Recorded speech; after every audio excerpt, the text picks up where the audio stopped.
자, 우리 교회는 2024년 새해를 리딩 지저스로 시작을 했습니다. 이 리딩 지저스란 말 그대로 예수님을 읽다라는 뜻인데요. 성경을 그리스도 중심으로 읽는 성격의 통독의 한 방법입니다. 이 리딩 지저스에는 소중한 약속이 담겨 있습니다. 바로 부활하신 예수님과의 동행을 경험하는 것, 이것이 바로 우리가 리딩 지저스를 하는 이유입니다. 우리는 주님과 동행하되 때론 주님을 못 알아볼 때도 있습니다. 내 일터가 힘들고 때로는 내 육신이 연약할 때 홀로 나 혼자 외로움을 느낄 때도 있죠. 하지만 그 순간에도 예수님은 우리와 동행하고 계십니다. 그리고 주님은 성경을 우리 가운데 풀어주시죠.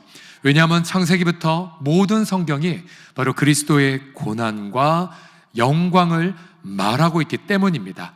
주님이 우리에게 성경을 깨닫게 하심으로 우리의 심령은 불타오르고요, 그리고 우리는 주님의 동행을 깨닫고 감사를 고백하게 됩니다. 병상에서도 예수님을 체험하고 사업장에서도 예수님을 누리고 그 어떠한 일이 일어나도 우린 예수님과의 동행을 경험하게 됩니다. 이제 2주 남았는데요, 혹시 그동안 못 읽으신 분들은 다 완독하셔서 여러분, 우리가 그리스도와의 동행의 경험을 모든 성도들이 한 분도 남김없이 다 체험하시기를 간절히 축복합니다. 이제 리딩 지저스의 여정이 마지막까지 도달했습니다. 이제 우리는 내일부터 시작해서 요한계시록을 2주 동안 읽게 됩니다. 자, 요한계시록 하면 여러분, 첫 번째로 떠오른 생각은 어떤 생각이십니까? 무섭다 혹은 어렵다 등의 여러 생각들이 교차하실 것입니다. 신천지 같은 이단들은 이 계시록을 사용하여 성도들을 미혹시키는 것 아시죠? 예를 들어 누가 보더라도 합당한 해석이 아님에도 불구하고 그들은 악한 영에 사로잡혀 계시록에 만약 동방이 나온다 그러면 이 양반들은 한국이 한국이라고 억지 해석을 하고, 또한 시선 사천을 가리켜서 신천지에 다니는 한국인들이라고 해석을 하고, 더 나아가 하늘에 있는 의인의 영들이 이 땅에 있는 신천지 신도들과 결합하여 영상불사하고 왕노릇하는 것이 부활이라고 가르칩니다. 더 끔찍한 것은 이들은 그리스도의 부활을 믿지 않습니다. 육체적 부활을 믿지 않고 그저 자신의 교주의 몸과 예수님의 영이 결합되는 것, 이것이 바로 재림이라고 설명합니다. 자, 이처럼 이렇게 미혹에 빠진 이들, 여러분 돌아오도록 기도하셔야 되는데요, 이 모든 무서움이든 두려움이든 이단이든 이 모든 병폐의 원인은 바로 계시록도 예수님 중심으로 읽지 않은 결과입니다. 1장 1절 보시면 다 같이 읽겠습니다. 시작.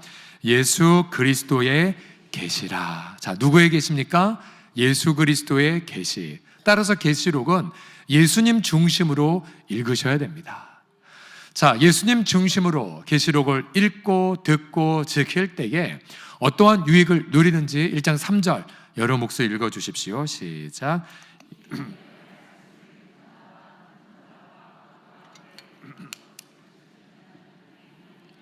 때가 가까움이라. 자, 끝에 보시게 되면 듣는 자, 읽는 자, 기록한 걸 지키는 자가 뭐가 있다고 말합니까? 두려움이요? 아니면 무서움이요? 아니면 난해함이요? 아니요, 복이 있습니다. 복이. 그래서 이 복이 있다라는 것은 행복하다, 소망이 넘치다, 위로를 받다, 기쁘다라는 뜻이죠. 복이 있다, 행복하도다. 그래서 저는 개인적으로 이 계시록의 별명을 이렇게 붙였습니다. 축복의 끝판왕이라고요. 축복의 끝판왕. 과연 어떻게 우리가 계시록을 읽을 때 이러한 큰 축복을 받을 수 있는지 함께 살펴보도록 하죠. 첫 번째로, 여러분 요한계시록 읽을 때 사랑의 편지로 읽으시기 바랍니다. 함께 읽어주십시오. 시작. 사랑의 편지로 읽으라. 1장 1절 다시 보시면 바로 예수 그리스도의 계시다라고 말합니다. 이 계시록은 예수님이 주신 편지입니다. 1차적으로는 지금의 튀르키예의 소아시아에 있는 7교회를 해당한 것이고, 또 2차적으로는 그 교회들을 통해 지금 신앙생활하는 우리들에게 주신 편지이죠, 계시록은. 그런데 이 편지를 주신 분, 과연 어떤 분이십니까? 5절을 보시면 그 예수님은 충성된 증인, 죽은 자들 가운데서 먼저 나시고 땅의 임금들의 머리가 되신 예수님이십니다. 자, 이토록 위대하고 장엄하고 권세가 많으신 분, 그런데 그분이 우리를 어떻게 하신다고 말합니까? 보세요. 우리를 뭐 하신다고요? 글씨가 안 보이십니까? 우리를 뭐 하신다고요? 사랑하신대요. 저 높은 분이 나를 사랑하신대요. 나를 사랑하시되 당신의 피로 당신의 심장을 내어주셔서 우리를 죄에서 자유케 하셨습니다. 여러분, 그렇게 높은 분이 나 같은 것을 사랑하신다니. 그래서 여러분, 계시록은 사랑의 편지라는 말입니다. 그뿐만이 아니에요. 예수님은 우리에게 존귀한 선물들을 아끼지 않으셨습니다. 6절을 보시면 같이 읽어주세요. 시작.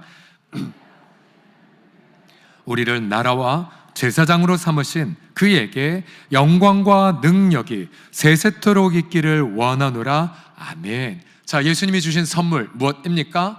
아버지 하나님을 위하여 우리를 뭐로 삼으셨어요? 나라와 그 다음 제사장으로 삼으셨습니다.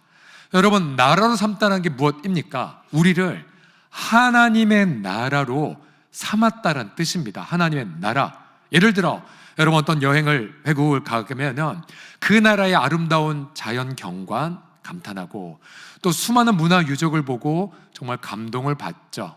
그 나라의 유산입니다. 그런데 하나님의 나라, 그 나라에 있는 아름다움, 예수님의 위대함, 그리고 그 사랑, 지혜, 무한함, 그걸 누구를 통해 나타내길 원하셨냐고요? 바로 예수님의 사랑을 받고 예수님의 피로 죄사함 받은 성도들입니다. 여러분, 이런 부분에 감격하셔야 됩니다. 내가 감히 하나님의 나라로 삼아졌다니. 그뿐만이 아니에요. 우리가 제사장으로 부름받았다고도 말합니다. 그래서 제사장이란 다리를 뜻하는데, 누군가를 내가 복음을 증거하여, 앞서 우리 전복 우리 간증과 수료생들처럼 복음을 증거해서 하나님께로 예물로 드리는 역할, 여러분, 이것이 바로 제사장의 역할입니다. 그러니 이토록 예수님이 우리를 사랑해서 자신의 피로 그렇게 생명을 주셨을 뿐만 아니라 우리를 하나님의 나라와 제사장으로 삼으셨다니, 이 얼마나 어찌 큰 주님의 사랑이 아니겠습니까? 그래서 여러분, 계시록은 바로 사랑의 편지로 읽으셔야 됩니다. 1장 1절을 이렇게 풀어서 해석해 보았습니다. 계시록은 나를 사랑하셔서 자기 생명을 바치시고 나를 하나님의 나라와 제사장으로 삼으신 예수님의 사랑의 편지라. 같이 여러분의 목소리 읽어주세요. 시작.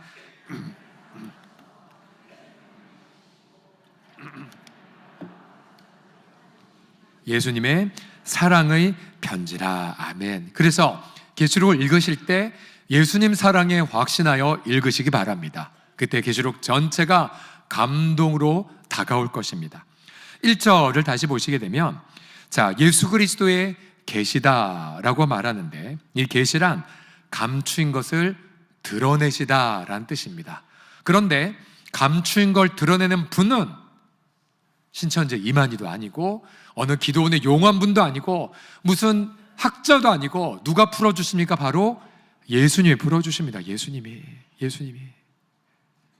그 예수님이 두 가지로 계시록에서 자신을 나타내 보여주십니다. 첫 번째로는 주로 예수 믿는 성도들, 또 실현 중에 있는 성도들을 향해 예수님은 위로와 상급과 칭찬을 계시하여 주십니다.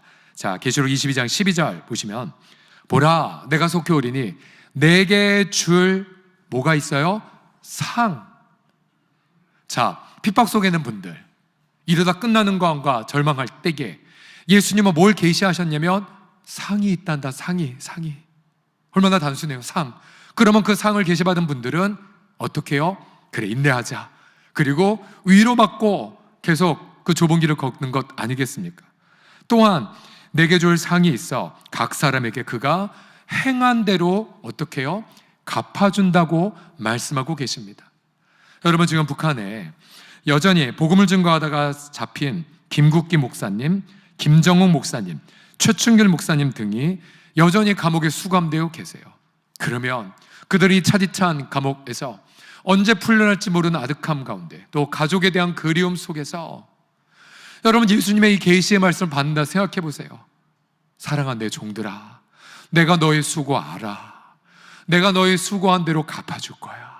내가 너에게 영광의 멸관을 줄 거야 등의 예수님의 계시를 읽거나 들었을 때, 혹은 기억했을 때 얼마나 큰 위로를 받았겠습니까?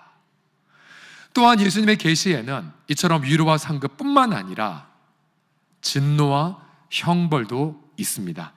자, 계시록 19장 15절 보시면요,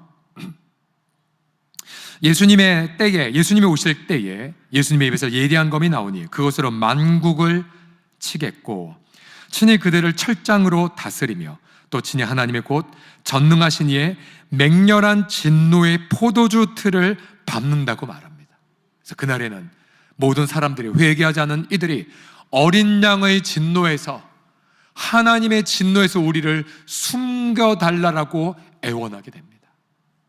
여러분, 따라서 우리는 계시록을 읽게 될 때에 여러분 자신과 하나님과의 관계를 점검할 기회가 됩니다. 왜냐하면 만약 계시록 읽는데 너무 두렵기만 하고 형벌만 무섭게 여겨진다, 그럼 반대로 나는 과연 예수님의 사랑으로 그의 피로 내가 구원받은 것을 확신하고 있는지를 점검해 보셔야 됩니다. 또한 지금 우리 눈에 보이는 무수하게 많은 개인의 죄나 민족의 죄, 열방의 죄들을 보실 때에 지금은 그저 하나님의 긍휼과 자비로 진노와 형벌을 잠시 미루시고 모든 사람이 회개하기를 원하는 때가 아닙니까? 그러면 죄인들을 볼 때마다 정죄보다는 하나님, 저들이 회개하게 하여 주옵소서, 그래서 진노의 형벌을 예수님의 피로 피하게 하여 주옵소서 라고 기도하셔야 됩니다. 자, 이처럼 계시록은 바로 사랑의 편지라는 사실, 며칠 전 제가 연말에 많은 분주한 일들 속에서 주 앞에 나아가 기도할 때에 주님이 제게 이러한 마음을 주셨어요. 경철아, 분주하게 보내지 마. 그러나 너는 내 앞에서 주님과의 그 처음 사랑을 점검해 보거라. 주님이 주시는 그런 절대적 고요, 그리고 주님이 주시는 그런 깊은 안식,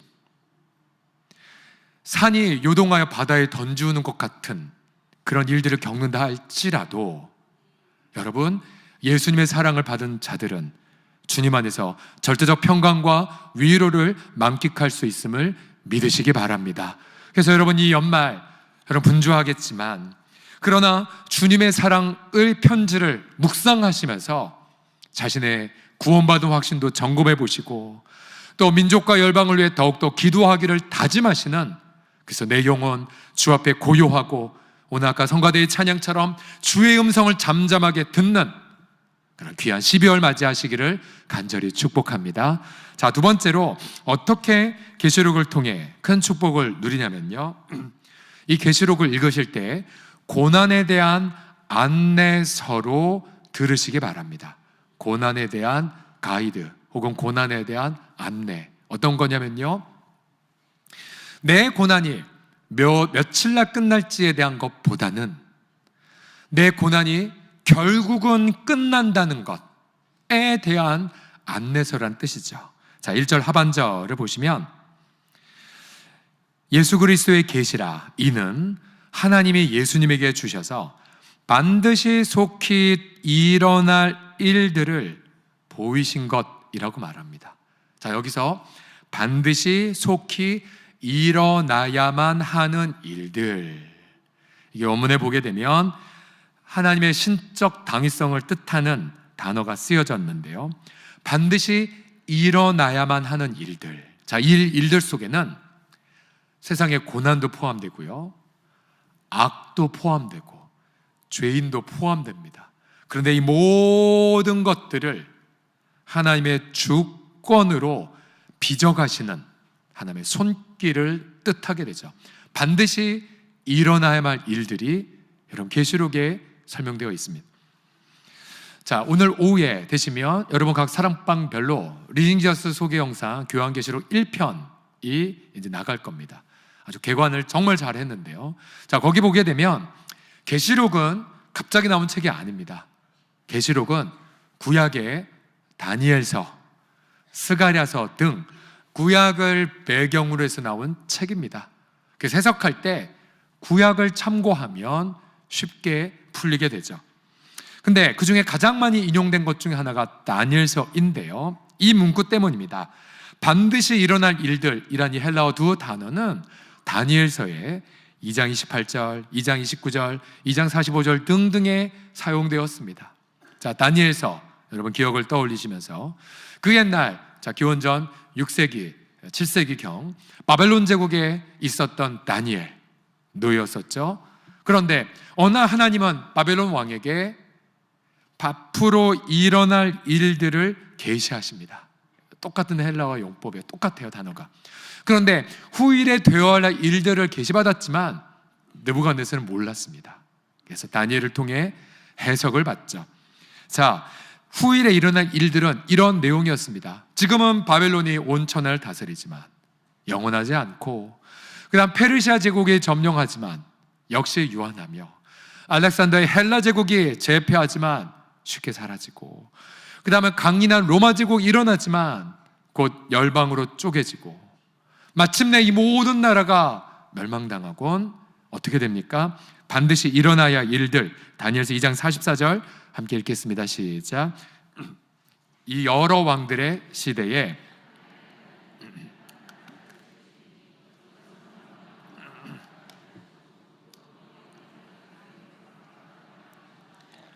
도리어 이 모든 나라를 쳐서 멸망시키고 영원히 설 것이라. 아멘, 아멘.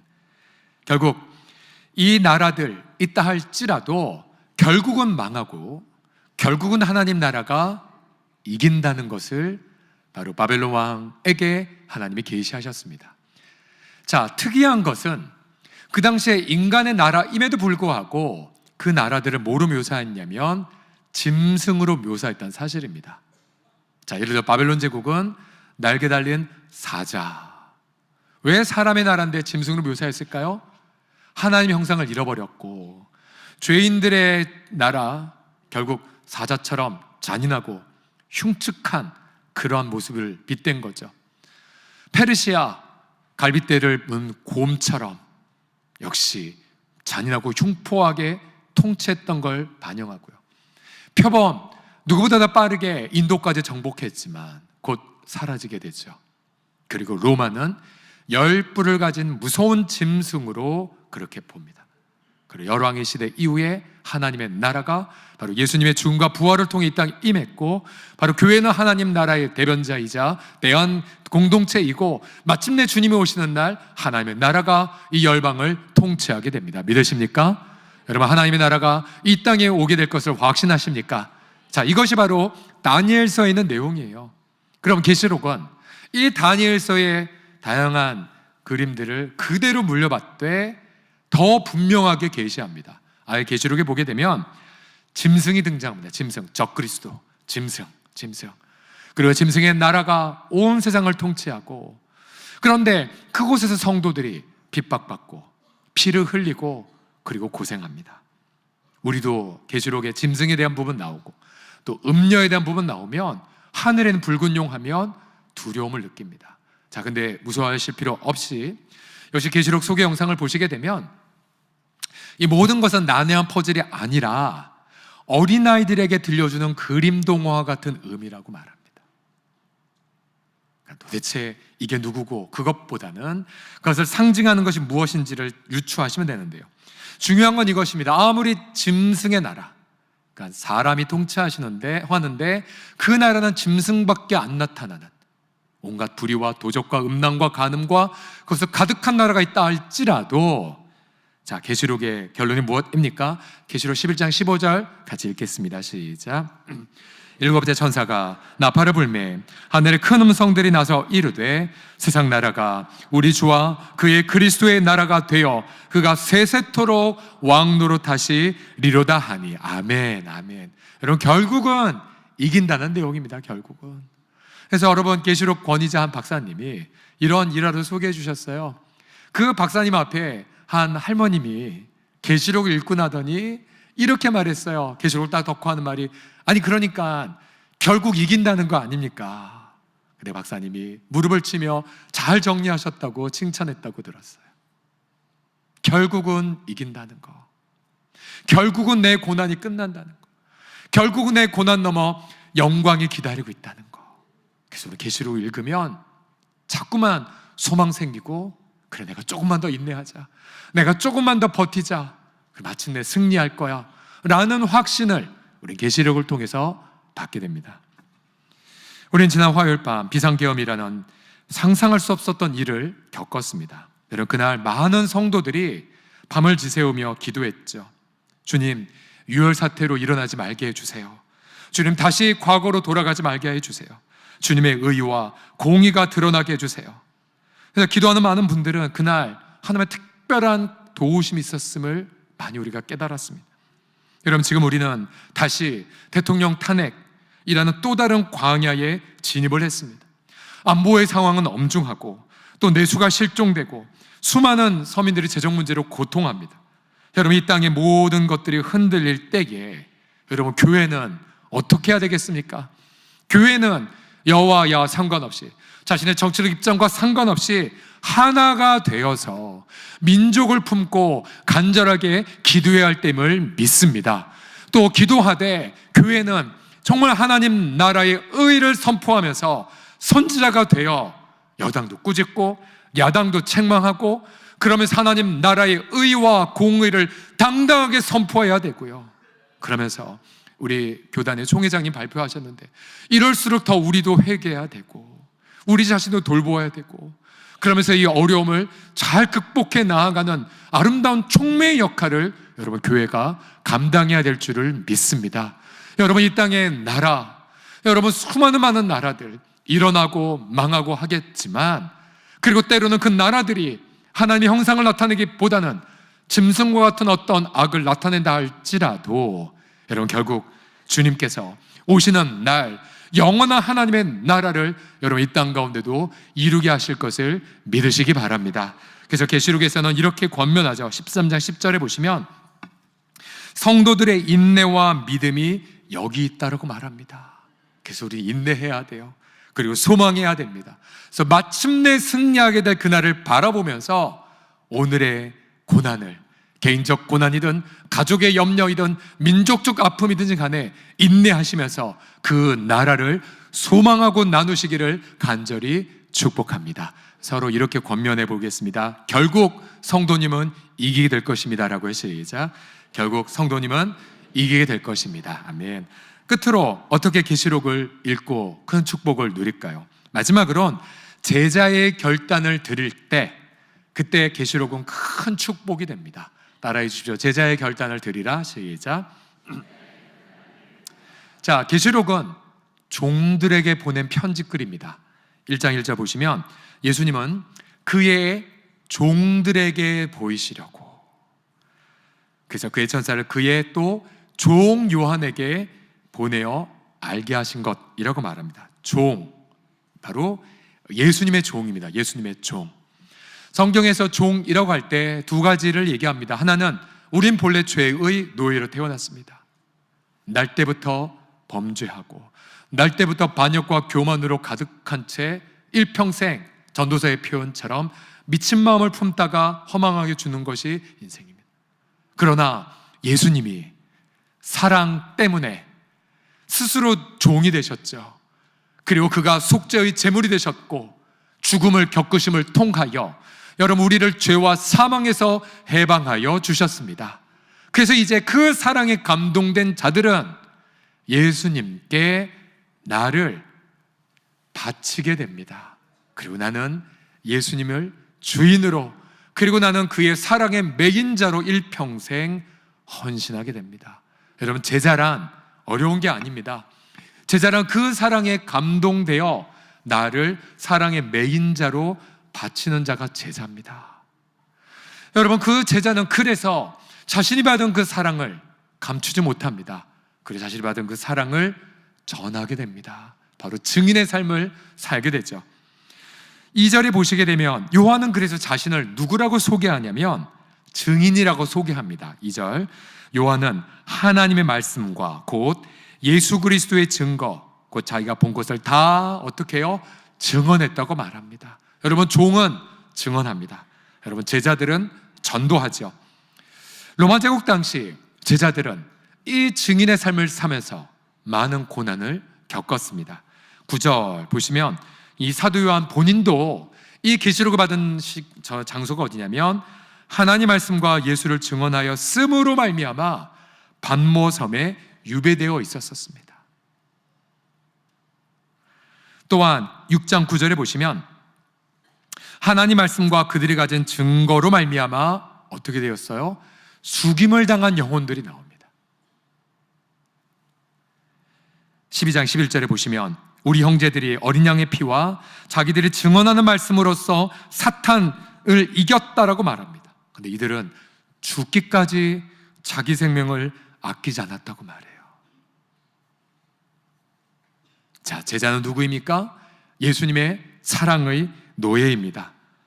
자, 예수님이 나를 위해 죽으신 것처럼 나도 예수님을 위해 죽는 삶이 제자의 삶이죠. 마태복음에서 예수님은 이렇게 분명히 말씀하셨습니다. 16장 24절 25절 보시면 같이 읽어주세요. 시작. 이에 예수께서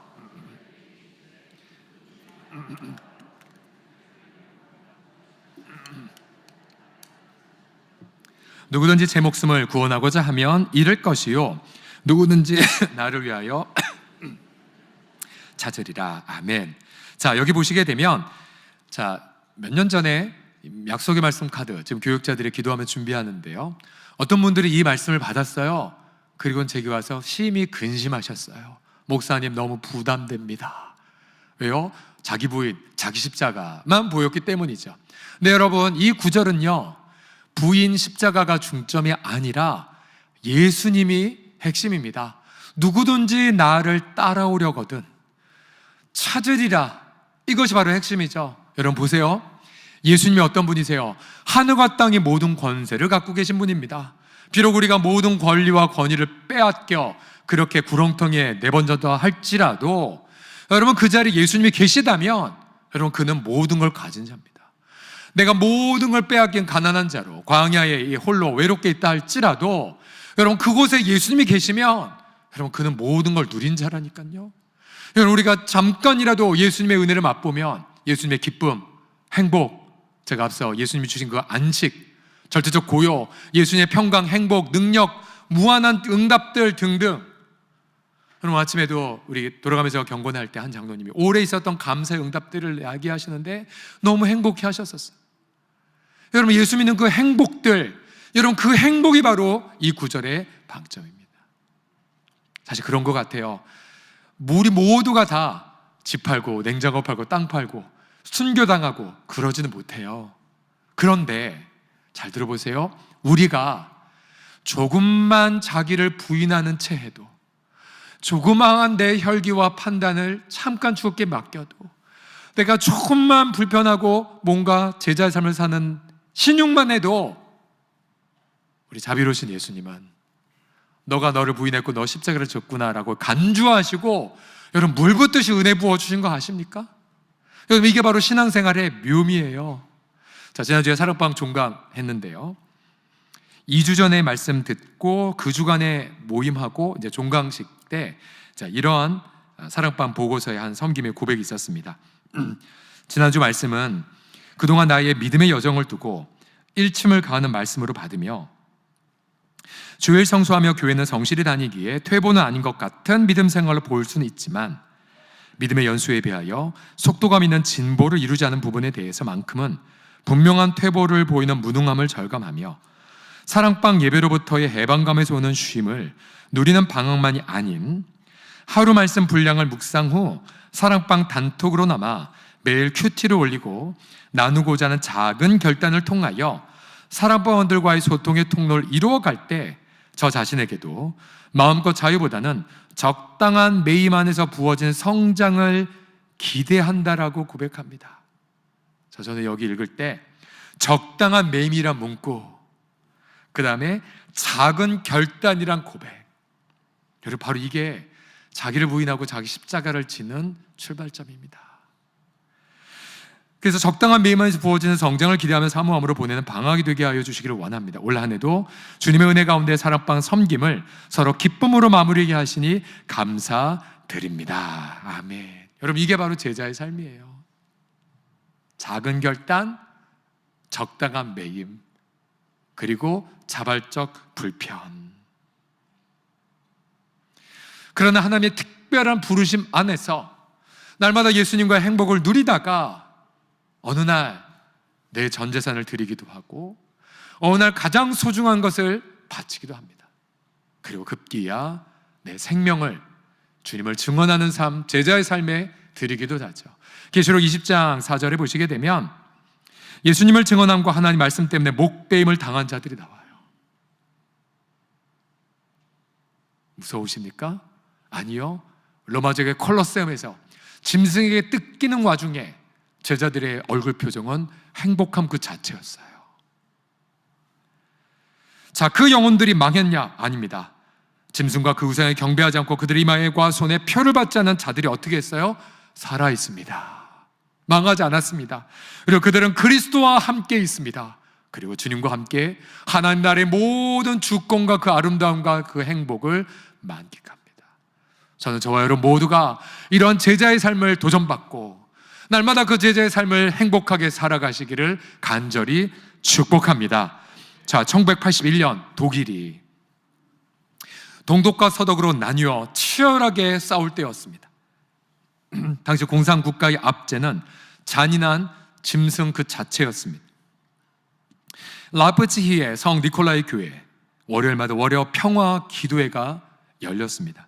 크리스티안 퓨러 목사님의 지도하에 이들은 나라와 민족을 품고 주님의 얼굴을 간절하게 구합니다.